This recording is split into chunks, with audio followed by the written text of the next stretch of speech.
नानी की अनोखी कहानी जादुई बरगद का पेड़। गर्मियों की छुट्टियों में रवि, रीमा और छोटू अपने गांव नानी के घर आए थे। हर रात नानी उन्हें मजेदार कहानियां सुनाती थीं। उस दिन बच्चे बहुत उत्सुक थे। उन्होंने कहा, नानी, आज हमें कोई लंबी और मजेदार कहानी सुनाइए। नानी मुस्कुराईं, दिया जलाया और धीरे धीरे कहानी शुरू की। बहुत समय पहले की बात है। रामपुर गांव में एक बहुत बड़ा बरगद का पेड़ था। वह पेड़ बहुत पुराना था। गांव के बड़े बुजुर्ग कहते थे कि उसमें कोई जादू है, लेकिन किसी को नहीं पता था कि वह जादू क्या है। गांव के बच्चे उस पेड़ के नीचे खेलते, बुजुर्ग वहां बैठकर कहानियां सुनाते, और जब कोई परेशान होता तो वह पेड़ की छांव में आकर बैठ जाता।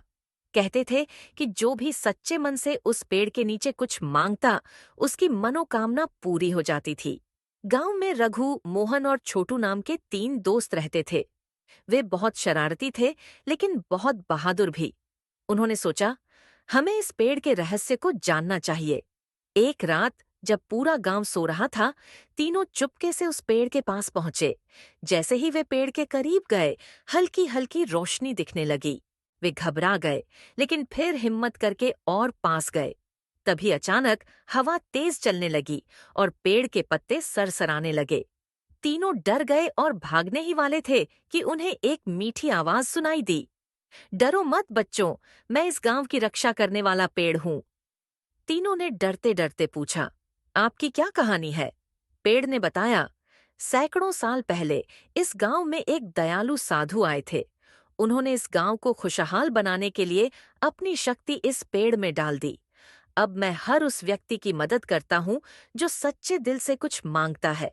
लेकिन याद रखना, मैं केवल अच्छे लोगों की मदद करता हूँ। रघु ने हिम्मत जुटाकर पूछा, तो क्या आप हमें भी कुछ दे सकते हैं? पेड़ ने कहा, पहले मुझे बताओ, तुम लोग सबसे ज्यादा क्या चाहते हो?